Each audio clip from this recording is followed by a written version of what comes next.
সুধী দর্শক মণ্ডলী, উন্নয়নে পিকেএসএফ অনুষ্ঠানে আপনাদেরকে স্বাগত জানাচ্ছি। কর্মসংস্থানের মাধ্যমে টেকসই দারিদ্র্য দূরীকরণের লক্ষ্যে পল্লী কর্মসহায়ক ফাউন্ডেশনের এই পথ চলা। এই সুদীর্ঘ পথ চলায় পিকেএসএফ নানা ধরনের কর্মসূচি হাতে নিয়েছে এবং সহযোগী সংস্থাসমূহের মাধ্যমে তা সফলতার সাথে বাস্তবায়নও করেছে।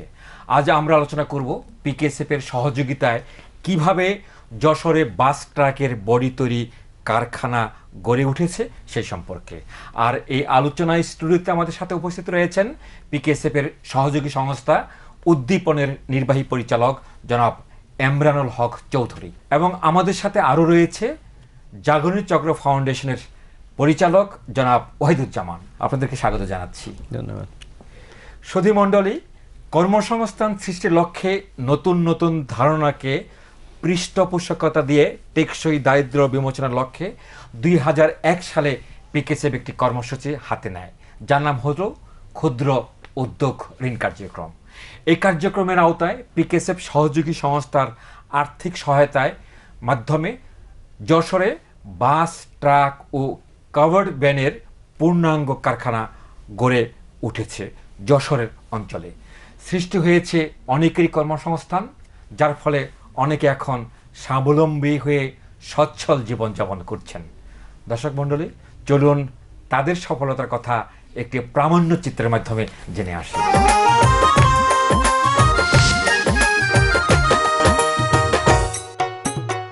আমাদের দেশে সাধারণ পরিবহন হিসেবে বাস ট্রাকের বহুল ব্যবহার পরিলক্ষিত হয়। বাস, ট্রাক ও কাভার্ড ভ্যান আমাদের দেশ আমদানি করে থাকে।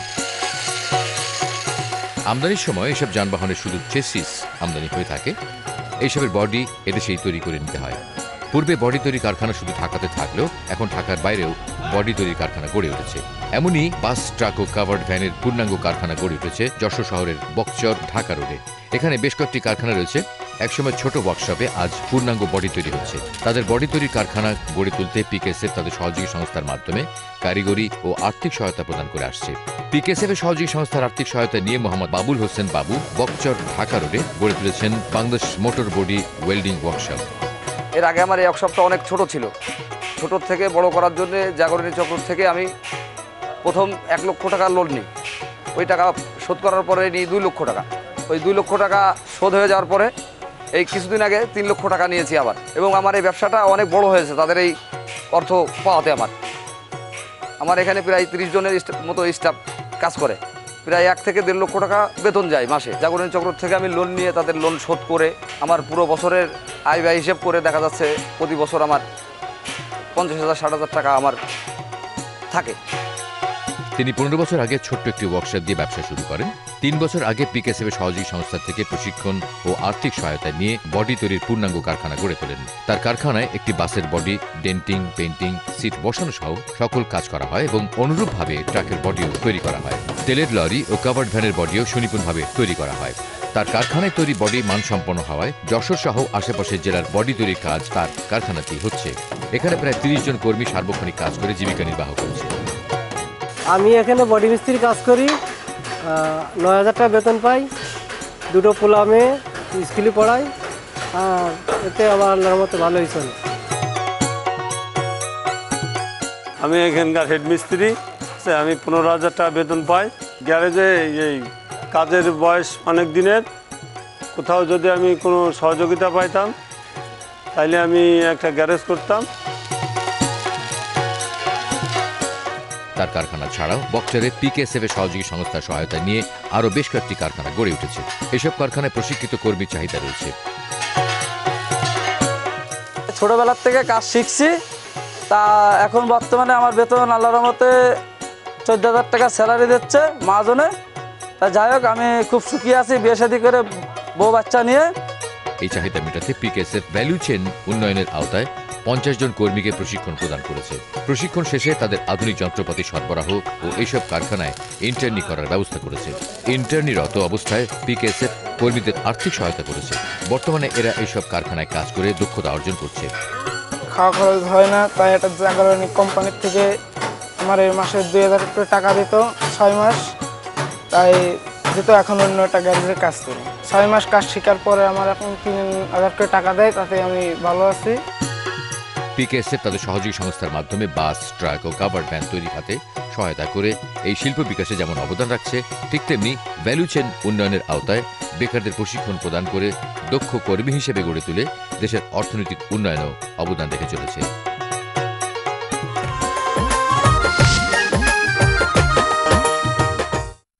সুধীমণ্ডলী, যশোর অঞ্চলের বাস, ট্রাক এবং কাভার্ড ভ্যানের বডি তৈরির উপর একটি প্রামাণ্যচিত্র দেখছিলাম।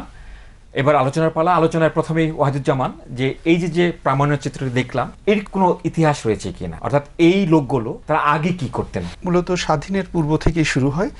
প্রথম দিকে ঢাকাতেই মূলত এই কার্যক্রমটা সীমাবদ্ধ ছিল, তারপরে যশোরে সম্প্রসারিত হয়। যশোরে যারা এই কাজটা শুরু করেন তারা আসলে খুব বেশি লেখাপড়া শিখে এই কাজের অভিজ্ঞতা অর্জন করেননি, তারা অন্যের কাছ থেকে কাজ শিখে, বিশেষ করে ঢাকা অঞ্চল থেকে শিখেই ওইখানে শুরু করেন। প্রথম পর্যায়ে এক এক করে করে আজকে ওইখানে প্রায় যশোর জেলাতে 2000-এর মতো এরকম গাড়ির বডি এবং চ্যাসিস মেরামত, ইঞ্জিন মেরামত সহ এরকম কারখানা গড়ে উঠেছে 2000-এর মতো, এবং প্রায় 40,000 শ্রমিক এবং উদ্যোক্তা মিলে এই শিল্পর এখন বাস্তবায়ন হচ্ছে এই অঞ্চলগুলোতে। এবং আমরা যেটা দেখেছি যে প্রতি বছর এদের প্রায় 700 কোটি টাকার মতো টার্নওভার। এটা কি শুধু এখন কি যশোর অঞ্চলে সীমাবদ্ধ, নাকি যশোরের পার্শ্ববর্তী অঞ্চলেও এই শিল্পটা সম্প্রসারিত হচ্ছে? হ্যাঁ, অবশ্যই যশোরকে দেখে এখন আস্তে আস্তে যশোরের পাশে যেরকম ঝিনাইদহ জেলা, কুষ্টিয়া জেলা, এই এলাকাগুলোতে সম্প্রসারিত হয়েছে, এবং এদিকে আমরা রাজশাহীর মধ্য দিয়ে বগুড়াতেও এটার ব্যাপক সম্প্রসারণ আমরা লক্ষ্য করছি। নিঃসন্দেহে এটি একটি বিকশিত শিল্প হিসেবে আমরা আখ্যায়িত করতে পারি। এই শিল্পটার ভবিষ্যৎ কি? পরিবহন যে শিল্প, এটা পরিবহন শিল্পের অংশ। পরিবহনটা স্বাধীনতার পূর্ব থেকে 100% আপনার আমদানি নির্ভর ছিল, এবং এই পরিবহনের ইয়েটা ছিল যে আপনার পুরা গাড়িটাই আমদানি করা হতো। আমাদের রুরাল যে পরিবহন, রিক্সা, এবং আমরা যদি নৌকা, জল পরিবহনের যে নৌকা, এই জিনিসগুলো আমাদের দেশে আমাদের কারিগররাই করতো। কিন্তু যে মেকানিক্যাল যে ইয়েটা, যশোরে যে ইয়েটা আমরা প্রতিবেদন দেখলাম, গাড়ি, ট্রাক ট্রাক তৈরি করা, অন্যান্য বাসের বডি তৈরি করা, আর মানিকগঞ্জ, সাভার, এগুলো আগে ছিল না, কিন্তু ঢাকা কেন্দ্রিক ছিল, শুধু ঢাকার শহরের মধ্যে, পুরানো ঢাকার কিছু কিছু জায়গায়, এবং এখন কিন্তু ঢাকার আশেপাশে, চট্টগ্রামের আশেপাশে, আপনি ইভেন বরিশালের একটা জায়গায় আমরা দেখছি গাড়ির বডি বিশেষ করে তৈরি হচ্ছে। স্কুটার যেগুলো, 3 হুইলার যেগুলো, কথা হলো যে এখানে কিন্তু শিল্পটার কিন্তু ইনভেস্টমেন্ট অনেক বেশি লাগে। যেমনটি আমাদের প্রতিবেদনই বলছিলেন যে আমরা যদি টাকা পেতাম, সহায়তা পেতাম। একটি বিষয় সেটা হলো চেসিসটা এখন বোধ হয় বাইরে থেকে আনতে হবে, এবং এগুলোর গুণগত মানটা কিভাবে নির্ণয় করা হয়? গুণগত মান বিশেষ করে যশোরে যে বডি তৈরি হচ্ছে, বা বডি শুধু না, এর আনুষঙ্গিক অনেক কাজ করছে যশোরের মিস্ত্রিরা। তো বাংলাদেশের যত জায়গায় কাজ হয়, যশোর যেহেতু অনেক পুরানো, তাদের দক্ষতার কারণে এবং তারা যে উপকরণগুলো ব্যবহার করে খুবই গুণগত মানসম্পন্ন, বিশেষ করে জাহাজ ভাঙা শিল্প থেকেও এইখানে তাদের মালামাল নিয়ে আসে তারা, যার কারণে এর যে বডি বা যে উপকরণগুলো ব্যবহার করে খুব মজবুত, এবং এগুলোর গুণগত মান আমাদের পাশের দেশের তুলনায় যথেষ্ট ভালো। এখানে আরেকটা সুবিধা আছে যে বডি তৈরির খরচ অন্যান্য জেলার তুলনায় যশোরের 30%-এর মতো কম। আচ্ছা, এই কারণে যশোরের শিল্প সম্প্রসারিত দ্রুত হচ্ছে। আগে যশোরের ওয়াহিদি ভালো বলতে পারবে, আগে কাঠের বডি হতো, এখন কিন্তু এটি স্টিলের বডি হয়ে গেছে, এবং আমরা দেখেছি। এবং কাঠের বডি থাকা অবস্থায় কিন্তু এটা বেস্ট বডি ম্যানুফ্যাকচারিং এলাকার ছিল যশোর। যশোরের কারিগররা কিন্তু সবসময় গাড়ির বডি, আমি একসময় নিজেই কাজ করেছি প্রায় 3 বছরের মতো স্বাধীনতার পরে। তো এখানে আমি দেখেছি, আমি দাঁড়ায় থাকতাম তারা কিভাবে করে। এখন দেখি যে কাঠের বডি নাই, এবং যশোরের ডিজাইনও করতো তারা। আপনি বডির যে ডিজাইন, এক একটা সচরাচর যে ডিজাইনের বাস উত্তরাধিকার সূত্র রয়ে গেছে, এবং ডিজাইনের ক্ষেত্রে একটা কথা বলি, সেটা হলো যে আমরা যখন প্রথম উদ্যোগ নেই, আমি ওদের সাথে মিটিং করলে আমি বললাম যে আপনারা কিভাবে ডিজাইনটা করেন, তখন তারা বললো যে বাংলাদেশে যে আমদানিকৃত ভালো গাড়িগুলো আসে, আমরা মোবাইল দিয়ে তার ছবি তুলি, মোবাইলের ছবি নিয়ে তারা ডিজাইন করে। তখন আমি তাদের সাথে বললাম যে এখন যেহেতু ইন্টারনেটের যুগ, আমরা ল্যাপটপ থেকে ডিজাইন নিতে পারি। আন্তর্জাতিকভাবে যে সমস্ত বিদেশে জার্মানি, ফ্রান্স, আমেরিকায় যে গাড়ি তৈরি হচ্ছে, আগামী দিন বাংলাদেশে সেই ডিজাইনের গাড়ি দেখা যেতে পারে আর কি এদের মাধ্যমে। তারা আগ্রহ প্রকাশ করে অফুরন্ত সম্ভাবনা, অফুরন্ত সম্ভাবনা, এবং এটাই হচ্ছে রিয়েল এন্টারপ্রেনার। অপূর্ব। তবে এক্ষেত্রে পিকেএসএফ খুব ভালো ভূমিকা রেখেছে। পিকেএসএফ প্রায় 200 উদ্যোক্তা এবং কর্মীকে প্রশিক্ষণ দিয়েছি। ওরা মূলত আধুনিক যন্ত্রপাতি ব্যবহার এবং পরিচালনায় তেমন ওদের জ্ঞান ছিল না। পিকেএসএফ এর সহযোগিতায় তারা আধুনিক, বিশেষ করে আমরা নিটল টাটার সাথে চুক্তি করে তাদের মাধ্যমে একবার প্রশিক্ষণ দেই, এবং আরেকটা বাংলা যশোরেই প্রতিষ্ঠিত আরেকটা প্রতিষ্ঠান তারা আধুনিক যন্ত্রপাতি দিয়ে এদেরকে প্রশিক্ষণ দিয়েছে। এরা কি ভবিষ্যতে উদ্যোক্তায় রূপান্তরিত হতে পারবে? ইতিমধ্যে অনেকেই উদ্যোক্তায় রূপান্তরিত হয়েছে, এবং আমাদের ওইখানকার একজন যারা প্রশিক্ষণ নিয়েছে, একজন কর্মী, সে নিজে এখন একজন প্রশিক্ষক হয়ে অন্যান্যদেরকে প্রশিক্ষণ দিচ্ছে এখনই। এই বিষয়ে আবার আমরা আলোচনা করব, তার আগে একটি বিরতি নিতে হচ্ছে। শুধু দর্শক মণ্ডলী, বিরতির সময় আমাদের সাথে থাকবেন।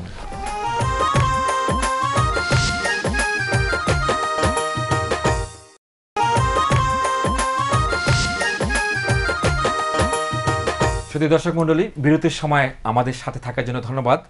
বিরতির পূর্বে আমরা আলোচনা করছিলাম বাস, ট্রাক, কাভার্ড ভ্যানের বডি তৈরির যে শিল্প গড়ে উঠেছে যশোর, সে সম্পর্কে আমরা দেখলাম যে প্রতিবেদনে একটা গাইডলাইন রয়েছে স্বাস্থ্য সুরক্ষার জন্য।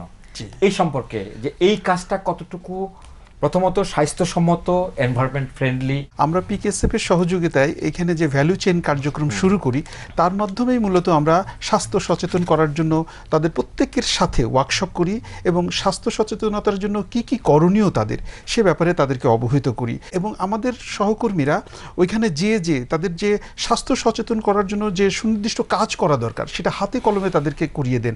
অনেক ক্ষেত্রে আমরা দেখছি তারা অপরিচ্ছন্নভাবে কাজ করছে, অনেক সময় গ্লোভস পরছে না, চোখে যে ব্যবহার করা দরকার চশমা, সেটা করছে না। ওই সীমাবদ্ধতার মধ্যেই তারা চেষ্টা করছে যতটুকু ভালোভাবে এই পরিবেশ বান্ধব করা যায় কাজটাকে এবং স্বাস্থ্যসম্মত করা যায়। তবে তাদের এই ক্ষেত্রে একটা বড় দাবি বলবো আমি, যে তারা চাচ্ছে যে একটা ভিন্ন যদি শিল্প পার্ক গড়ে উঠতো এই অটোমোবাইল ওয়ার্কশপ বা বডি বা ইঞ্জিন মেরামতের জন্য, যেটা অনেক দিনের দাবি, এবং সরকারি পর্যায়ে অনেক বড় কর্মকর্তারা এটা জানেন যে এই দাবিটা ওই অঞ্চলের বারবারই উঠে এসেছে। যদি হয়ে ওঠে, এই দাবিটা পূরণ হয়, তাহলে যশোরে এই ক্ষেত্রে একটা বড় বিপ্লব এবং বড় শিল্প, যেটা রপ্তানিযোগ্য শিল্পতে পরিণত হতে পারে বলে যশোরবাসী মনে করে। ইমরান ভাই, আপনি কি কিছু কিছু জিনিস আমদানি করতে হবে, ওখানে একটা ট্যাক্সের ব্যাপার আছে।